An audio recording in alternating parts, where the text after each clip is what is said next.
grabbed the wrong box. Oh, well. What do you need? I got everything I need. Okay. Welcome back to springtime fishing.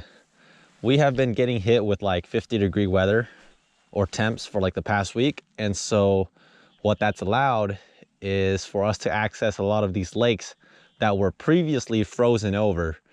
So today I'm out here with Steve and we are back after rainbow trout.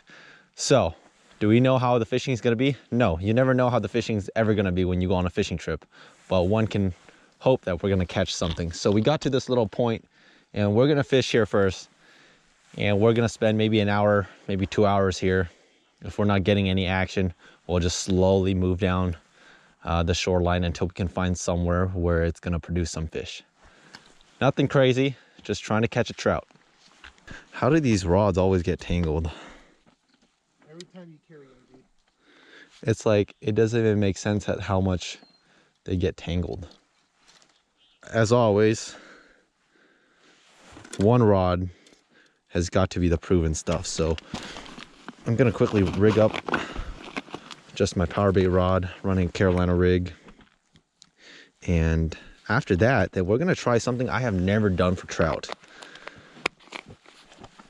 because it's a good time to experiment sometimes.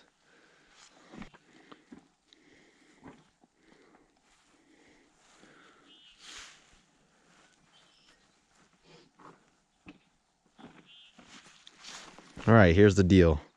We got a 1 ounce no roll sinker that is slid up on our main line. We have a swivel. Then we have about a 3-foot leader to a size 14 treble hook with power bait. So pretty standard. We're just going to cast this out and then we will rig up my second rod.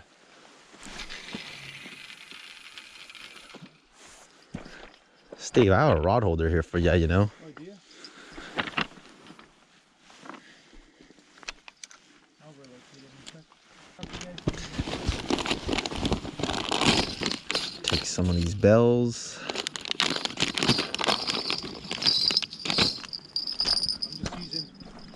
I'm just using this power bait right here, you guys, with a super simple Carolina rig. Just a weight, swivel, size 17 treble hook, and one power bait. See what happens. Bells are on there, so we're good to go. Okay.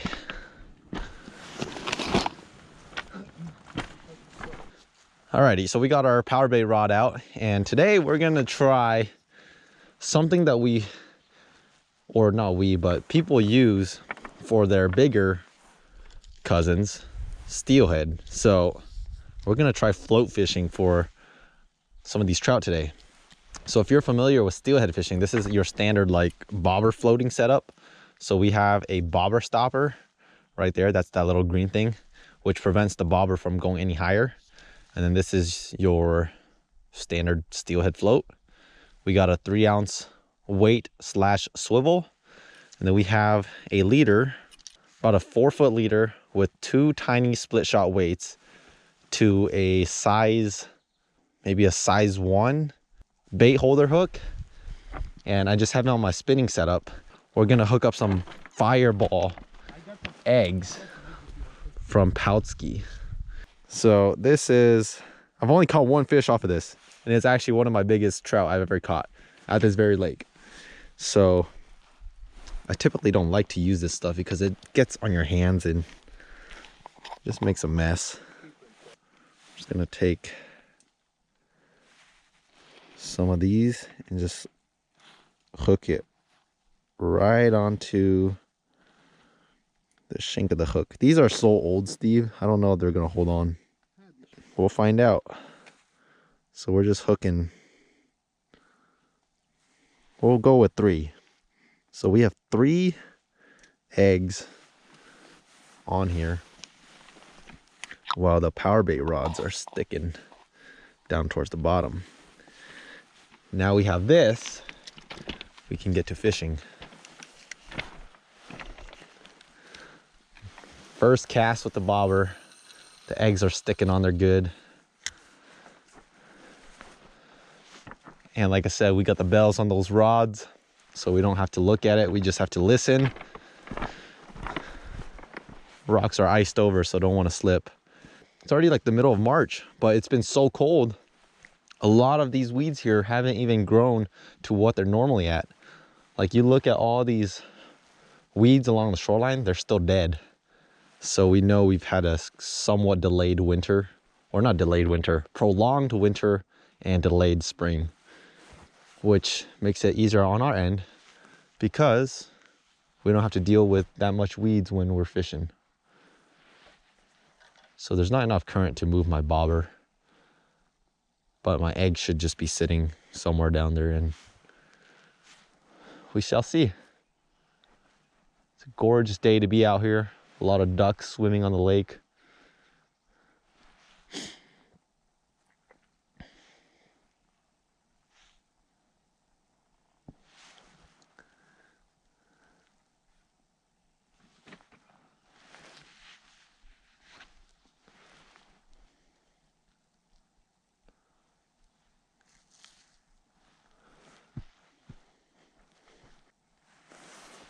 I'll give that power bait rod like 15 minutes. Once 15 minutes is over, I'm gonna recast. So we'll set a timer here. 15 minutes.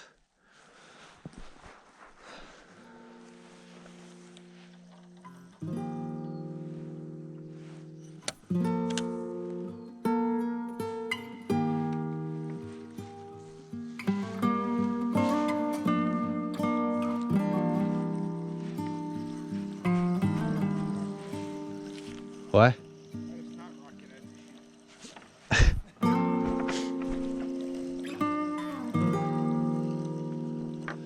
Well, we caught some weed. I'm just gonna launch this thing out there and leave it.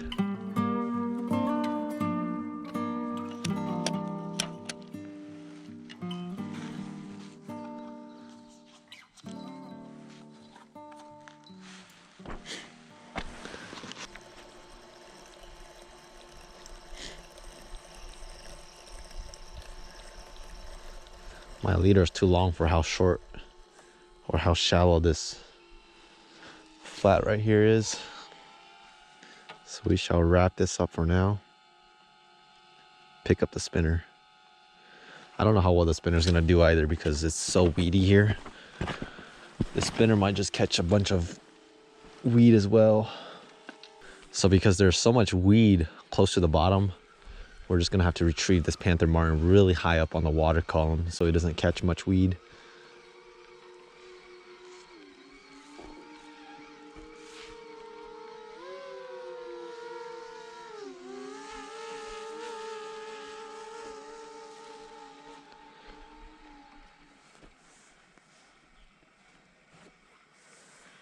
First cast, got one little strand of grass. So not bad.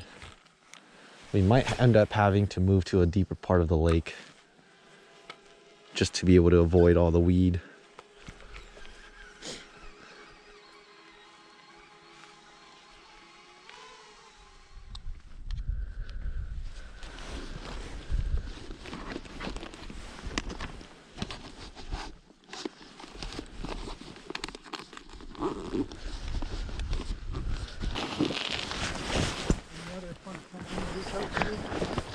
Do you have the chartreuse power bait? The green one. The, or I guess yellow. Wow, that'll improve our chances of catching fish. I got pink and yellow. I'm gonna cast this one's really close to the shoreline. Are you? I didn't see it, so I must have threw it in there. But alrighty. New spot. Let's see if this produces. Ooh.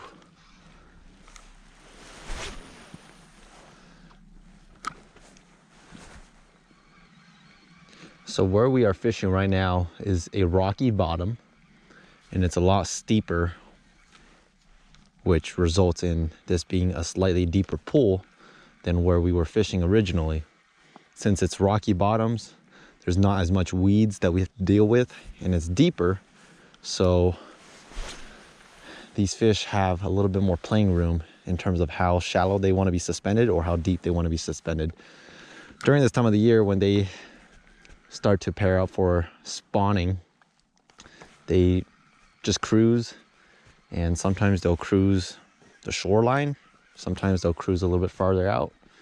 And the ones that usually cruise at the bottom in the middle of the lake, those are the ones you never catch because you can never reach them. So we will target those that are roaming the shoreline. And if you just look this way, plenty of shoreline.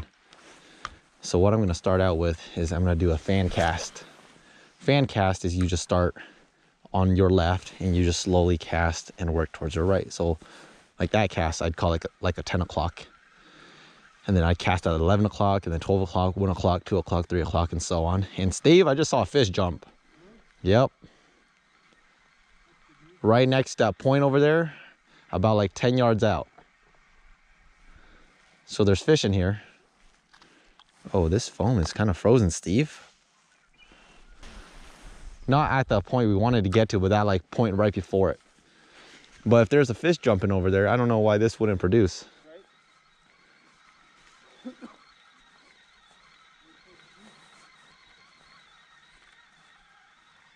Oh, that was a fish.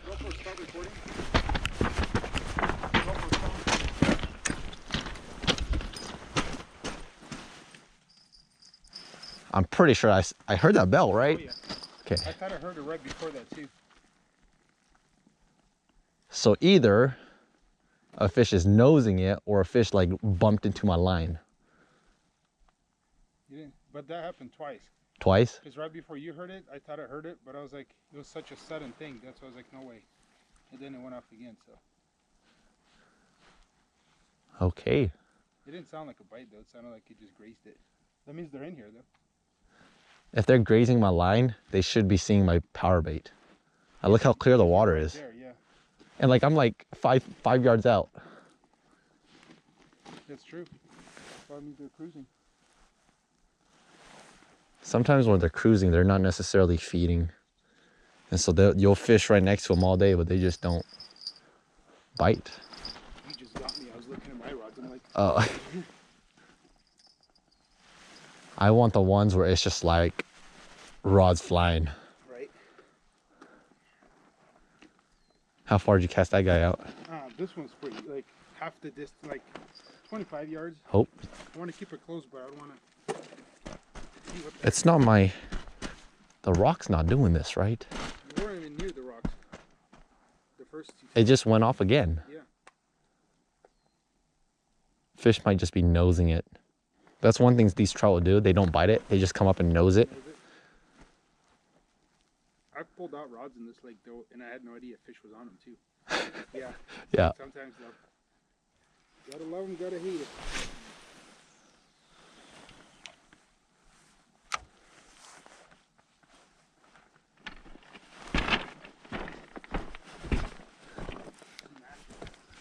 Oh, dude, that's a fish, man.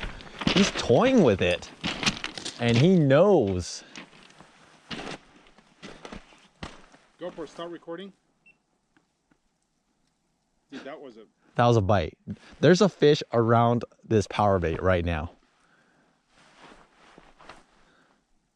He came back. He's like, I don't know, maybe I should eat it. He needs a little bit of enticing. I can wait all day for you, fish. Hey, it tells you though, 5 yards out. Yeah. They're close. I'm gonna reel that super far one in. I'm not gonna do it while you're. Is this one just on the bottom? On the bottom, but it's, dude, it's way out. Yeah, you saw me. I just wanted to give it a Hail Mary, you know.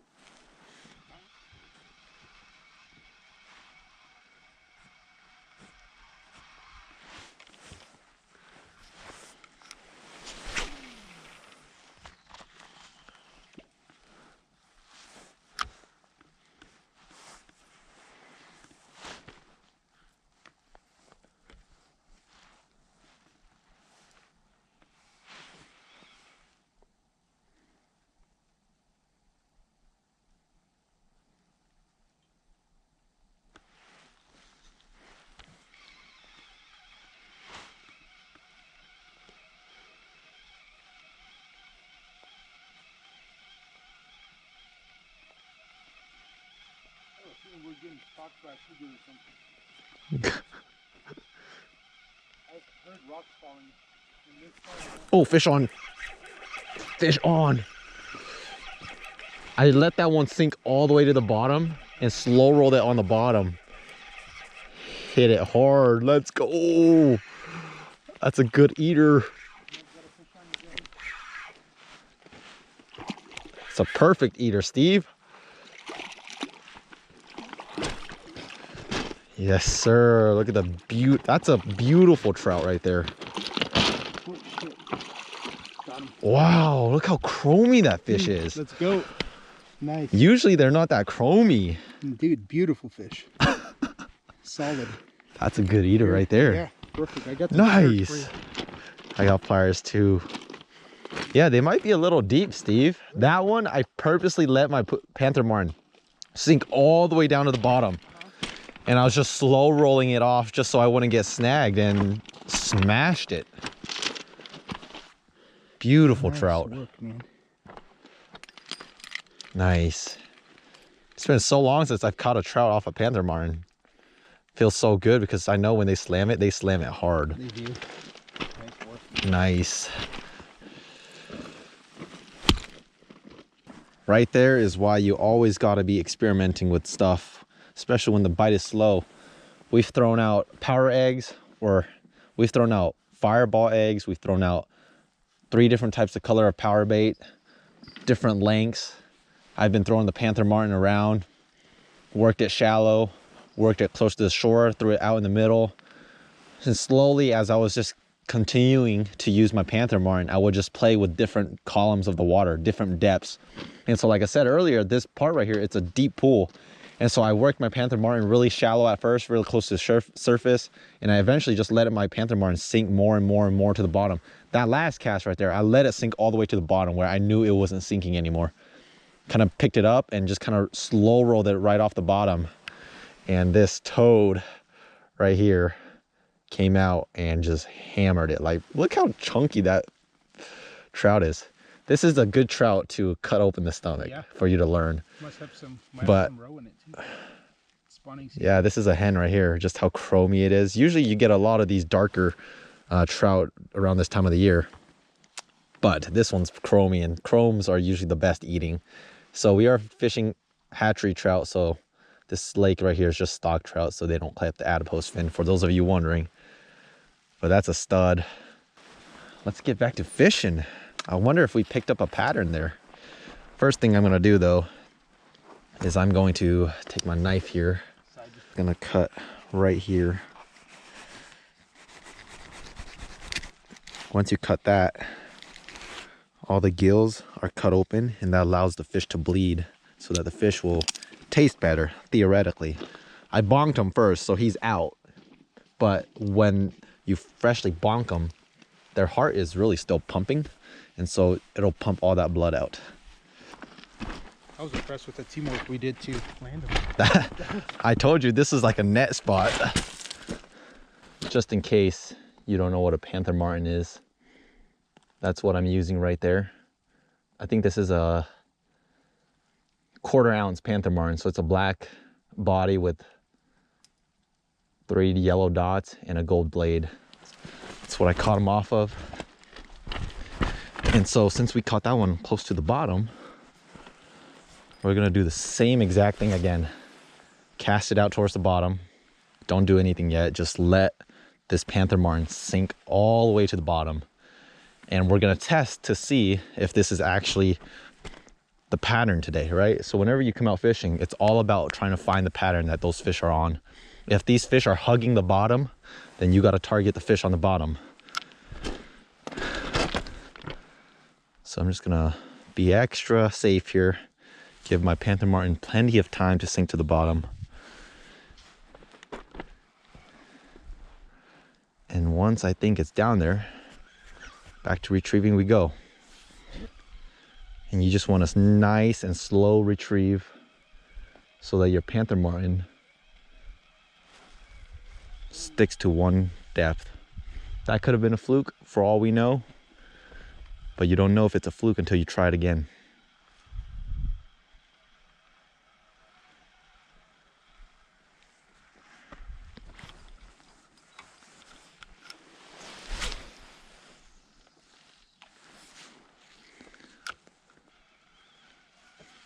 do is just, honestly, I might just put my GoPro down. Ooh, I think I just got tapped, dude. I'm pretty sure I just got thumped. That felt a little weird. Threw my blade off its pattern.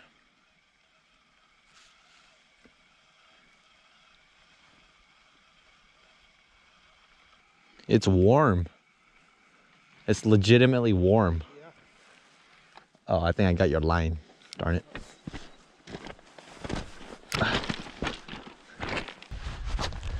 We're in that awkward stage of the day where when you throw your hood on, your head gets hot. And then when you don't wear your hood, your head gets cold. So you're constantly taking on and off your hood. This is why I normally wear a beanie.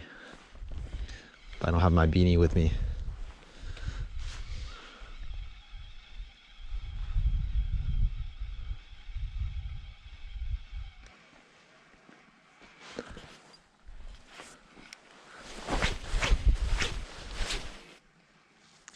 All right. I think we go back and we change the panther martin. Fishing's slow. Maybe that fish was a fluke. Maybe that was a pattern. They're just very far and few between each cast. Okay. Well, I'm gonna cast this one kind of far then. I'm gonna switch this one back to power hook.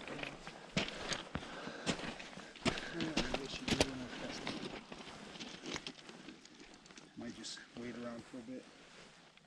Chill. When the sun's out, gotta chill. We'll try 10 yards. That's probably more like 15 yards. He's turning purple now.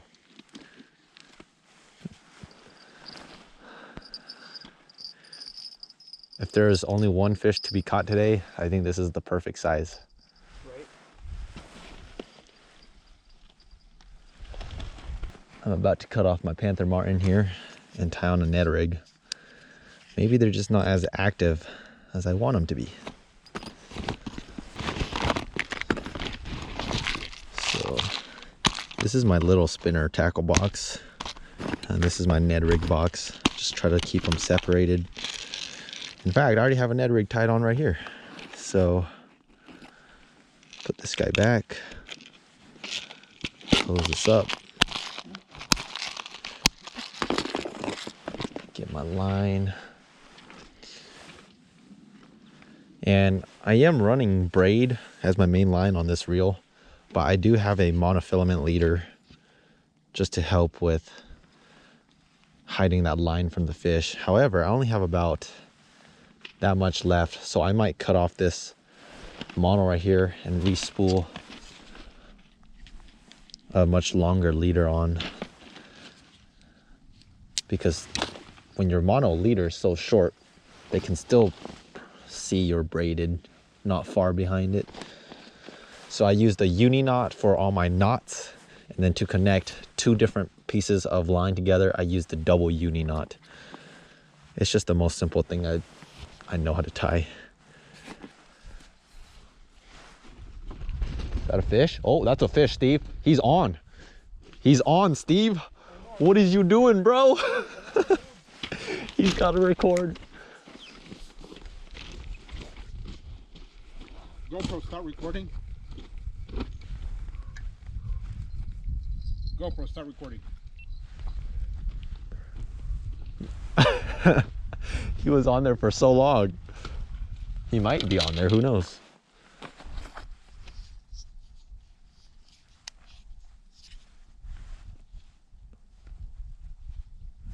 Who is calling me? Hello?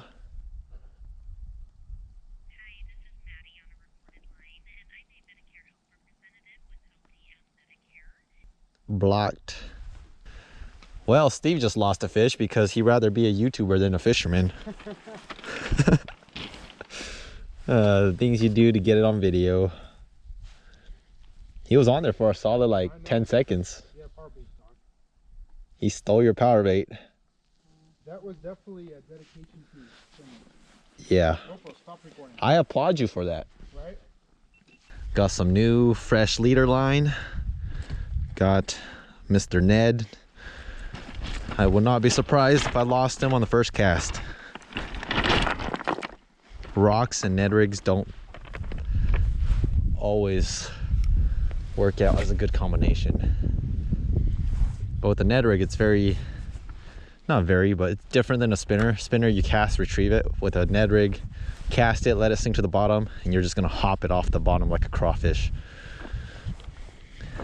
And of course, there's different variances that you can do with the Ned rig. You can hop it off the bottom, you can drag it on the bottom, you can hop, drag, pause, hop, drag, pause. You can do all sorts of stuff with the Ned rig. It's a very versatile lure. It's primarily made for bass, but one thing I've learned about trout is they're just as ferocious as bass. Anything you could catch a bass on, there's a good chance a trout will hit it too. Jerk baits, crank baits, Ned rigs, lizards, whatever. Trout are not the soft and lazy fish that a lot of people think they are. They're actually pretty aggressive.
You trying to promote a knife? I'm just bored. You wouldn't be bored if you caught a fish. Right? Kind of cool shot there. Nice. How long is your leader on this one? Oh, dude. Long or like It's three? the same leader I was using last time we fished. So like 3 feet? That tells you anything, so yeah. 3 feet. Whoever wants to result to you about 3 feet. Yeah. That's 15. It's not long. Did you ever buy your spotting scope adapter? No. Well, I want to give the iPhone. Oh. I really was. But then now part of me is like, yeah, wait for the there. Mm-hmm. And then just, because rumor has it the iPhone 15 will have like a hell of a zoom lens on it. Apparently, like, it's going to be pretty much. Dude, okay, Nate's iPhone camera is so incredible. That's what I'm saying. Oh, shit. Yep. GoPro, start recording. GoPro, start recording. Get him, Steve. Got him. Fish on.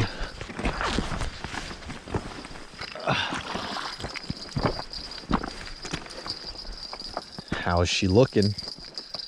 Ooh, perfect eater. That's about the same size. Nice, nice. Dude, these are beautiful trout. Nice, so chromy. That's a great eater, Steve. Right? Didn't miss that one. No, I kind of, and I still got the GoPro going, I think. Thanks, man. Yeah. Oh, that's a beautiful trout. Yeah, you sure did get the GoPro going. So these are the two eaters right here. Just beautiful, fat, chunky trout. I mean, that's the one I caught off of the Panther Martin. This is the one Steve caught off of his power bait. Just nice fish to eat. So we're just gonna leave our rods out while we start cooking here. Bacon, eggs, and fish. Still, I've yet to find a better combination than eggs and fish.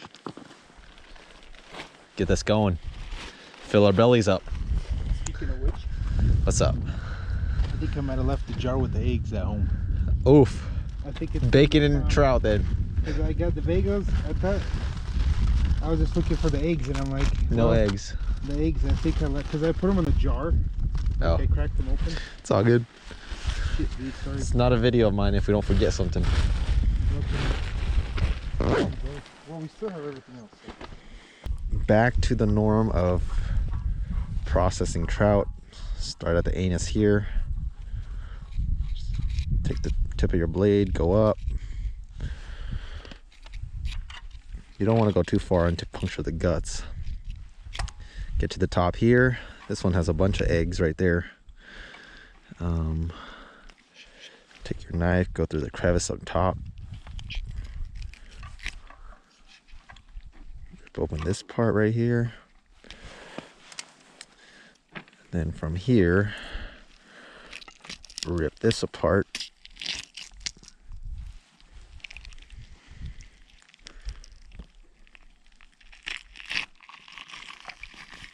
And the fins, the eggs, and all the roe come out as one. Some of you were eating me when I was throwing these eggs away. People say they fry them. And the truth is, You want to try it? look how beautiful that is. Let's We'll keep cook it. this up. Yeah. People are like, why are you throwing the eggs away? So People say they're delicious. So instead of throwing them away, we will actually eat them. I'm pretty sure the two we caught here are hens.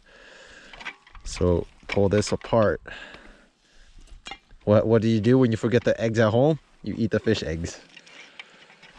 So we'll fry that up momentarily. But what I want to do is I want to go to the stomach here, and I want to just open the stomach up just to see what they're eating. It'll give you good information as to what these trout are eating. And if we open this up, it's exactly what Steve and I said they were going to eat. So all of these guys right here, they look like little maggots almost. But when you look along the shoreline, there's a bunch of these little black bugs, and I don't know the name of them. They might be called scuds. And they're just swimming. And this trout's stomach is just full of these little scuds, like hundreds of them. So we know they're eating that. And the color is just black. So feed that to the crayfish. Come back to our trout here. This dark line right under the spine here, that's the kidney. Just take your thumb, smush out the kidney here. And then once you're done here, you just rinse it out. Like that's as simple as you can. And look how orange that meat is. Beautiful meat. No eggs in that. Nope, this is a male. Just very far from its spawning stages. So no eggs in this one, which means in the water it goes. Once again, go to the kidney here.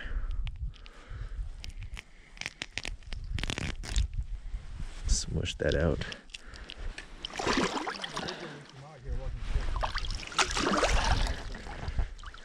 Homegrown pig.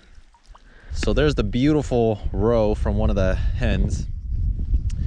Now I'm just gonna cut this into chunks because our pan is not the biggest, so we have to kind of get rid of some excess room here. If we had all our ingredients, we could make fish head soup, but we don't have fish head soup here. I think we'll just throw this guy aside. We'll just eat one for now.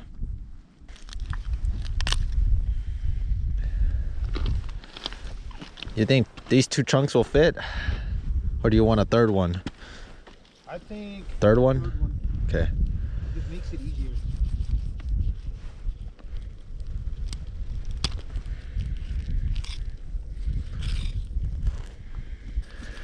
So scoring the trout like this is when you just make some slits along the side of its body. When you make these scores right here, when you throw it in the grease or the heat, it just allows, or it prevents the meat from like folding. And when you fold it like that, you can have like uneven cooking in the fish. So when you score like this, it just allows the meat to lay flat and prevents that meat from bunching up.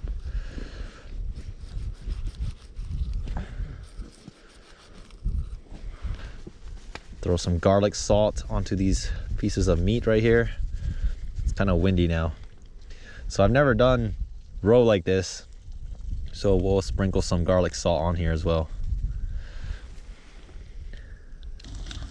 While we were busy getting our fish situated over here, Steve has some farm-raised bacon. So we're gonna render down that bacon, get the grease, pull the bacon out, throw the fish into that grease.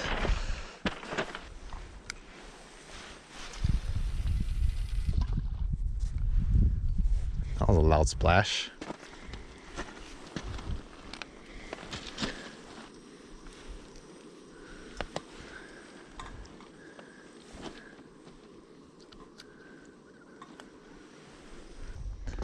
That's some gorgeous roe. Dude, it's like picture perfect. Perfect. Literally. Here we go. Dude, I'm excited for this. I've never done this before.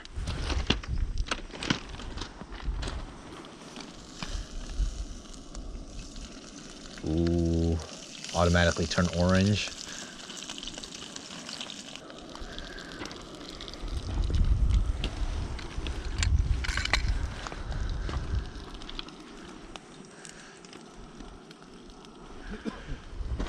I've never seen it cooked like this, so I'm actually quite surprised to see what color it changes. Oh, it turns just like fish. any other type of fish eggs. Yeah. Back home, it's like a well-known thing. Really? Yeah.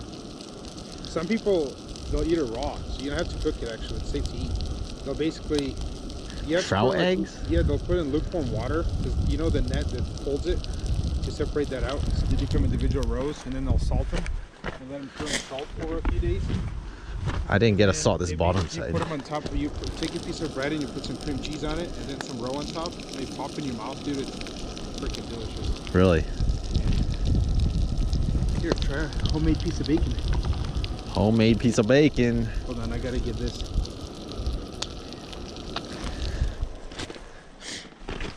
Steve's homemade piece of bacon, thick cut.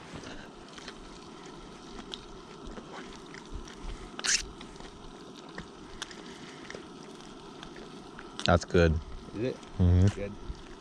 So good. Unbelievably tender. Really? I Yeah. haven't tried it yet. So tender. This was the idea. Well, and the idea was I'd fry an egg and put it on top of there. Oh, that But would have been obviously, bomb. We know what happened to my eggs. There is gonna be my first taste of roe cooked like this. Normally when I eat roe, it's like crappies, but how we do it is we fry the crappie with the actual eggs inside of it. I've never cooked it just like this. So this is just garlic, salt, and then oil.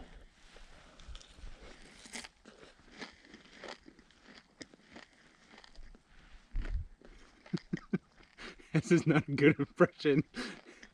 No, it's Is it? the texture that's a lot different than I thought. Like these eggs are actually like hearty. Like it doesn't just melt. Like you actually have to chew it. In a way, but they don't pop because you bite them and they kind of just squish down. Interesting. In terms of flavor though, it's not bad. That's really interesting actually. Really? Oh, God. You see what I'm saying? Mm-hmm. There's nothing wrong with the flavor. It's just the texture that kind of threw me off guard. Right. Like I wasn't expecting it to be that It's firm. chewy. Yeah, it's chewy. It's firm and chewy. Like- That's really good. Like I don't know, I like don't know if I'd prefer to the actual trout meat, but not bad at all.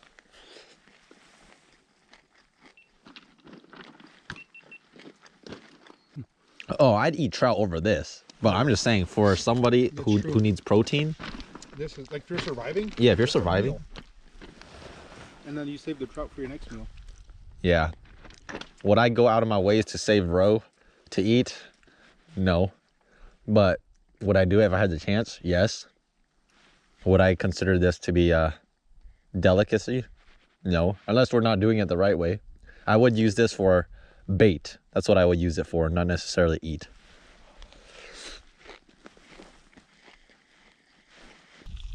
Really good. Dude, that looks so good.